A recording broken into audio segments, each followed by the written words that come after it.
Ishmael is a significant figure in several religious traditions, including Judaism, Christianity, and Islam. He is known as the son of Abraham and Hagar, and his story is primarily found in the Hebrew Bible, Old Testament, and the Quran. Here's a more detailed account of Ishmael's life. 1. Birth and early life. Ishmael was the firstborn to the prophet Abraham and his wife Hagar. Abraham and Sarah were childless, and following the ancient custom, Sarah suggested that Abraham marry her servant Hagar and have a child with her. Ishmael was born as a result of this union. This event is considered one of the great trials Abraham faced in his life.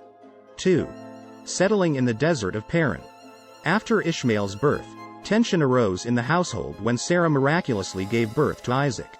Sarah, fearing that Ishmael might inherit from Abraham instead of Isaac, asked Abraham to send Hagar and Ishmael away.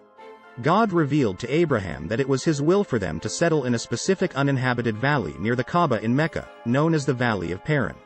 This valley was a barren and desolate place at that time. 3. The miracle of Zamzam. Hagar and Ishmael settled in the Valley of Paran, facing the difficulties of the desert. Ishmael cried out of thirst, and Hagar ran between the two hills of Safa and Marwa searching for water. Her faith and perseverance were rewarded when the angel Gabriel appeared and caused the miraculous spring of Zamzam to gush forth, providing them with life-saving water. This well still exists and remains a central part of the Hajj pilgrimage. 4. Building the Kaaba. As Ishmael grew up, he helped his father Abraham in building the Kaaba, a sacred structure dedicated to the worship of the one God. The Kaaba was the first house of worship ever built and was originally constructed by Adam and later rebuilt by Abraham and Ishmael according to the Bible in the Quran. 5. Father and son sacrifice. One of the most profound events in Ishmael's life is the story of the great sacrifice. God tested Abraham's devotion by commanding him to sacrifice his son Ishmael. Both father and son willingly submitted to God's will, demonstrating the highest level of faith and obedience. However, before the sacrifice could take place, God intervened and provided a ram to be sacrificed instead. This event is commemorated during the Islamic holiday of Eid al-Adha. 6. Descendants. Ishmael is considered the patriarch of the Arab people, and his descendants are the ancestors of the Prophet Muhammad, the last and final messenger. The Quran and the Bible refer to the Prophet Muhammad as the descendant of Ishmael.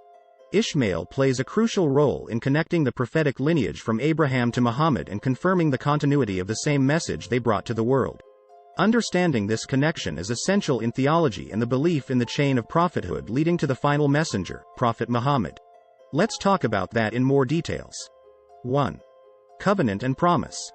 In the Bible, God made a covenant with Abraham and promised him that he would be the father of many nations.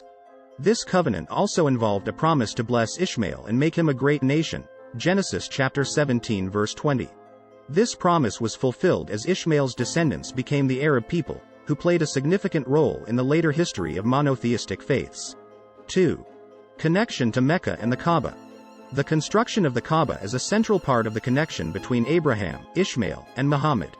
Abraham and Ishmael built the Kaaba as a place of monotheistic worship, dedicating it to the worship of the one God. The Kaaba, located in Mecca, became the holiest sanctuary in the world and the focal point of Muslim prayers. 3. Confirmation of the message. The message that both Abraham and Ishmael brought to the world is one of monotheism. The belief in the existence of one God, Allah in Arabic, Elohim in Hebrew, and Allah in Aramaic. So basically, Abraham, Moses, Jesus, and Muhammad called the God they worship Allah, the very and same God of all. So next time as a Jew or Christian, remember that when you curse the God of the Muslims or the Arabs, you are basically cursing the God of Jesus and the God of Moses, your God. All the above mentioned prophets, or whatever you consider them, preach the worship of the one God, the rejection of idolatry, and the importance of righteous living. This message forms the core of Islamic belief and is continued by Prophet Muhammad. 4. Prophethood in the lineage. After Ishmael, the prophetic lineage continues through his descendants. Ishmael's son Kedar and others from his lineage are believed to have been prophets, contributing to the religious guidance and teaching the oneness of God to their people. 5. Final messenger Prophet Muhammad. Bible and the Quran confirms that Prophet Muhammad is the last and final messenger in the line of prophets that started with Adam and continued through Abraham, Ishmael, Isaac, and other prophets, including Moses and Jesus. Muhammad's mission was to convey the final and complete revelation of God, known as the Quran, which is the ultimate and unchanged word of God. 6. Universal message. The connection from Abraham to Ishmael to Muhammad reinforces the universal nature of the message brought by all prophets.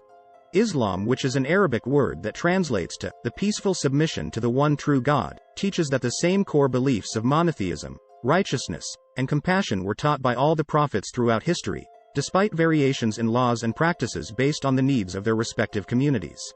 Overall, Ishmael is a vital link in the prophetic lineage from Abraham to Muhammad, connecting the message of monotheism and divine guidance across generations. His significance lies not only in his role as a prophet but also in being the ancestor of the Arab people and a central figure in the establishment of the holy city of Mecca and the Kaaba. Through this lineage, we can tell that Islam, the Arabic word for submission to God, is the culmination of the divine message sent to humanity through various prophets, emphasizing the unity and continuity of God's guidance.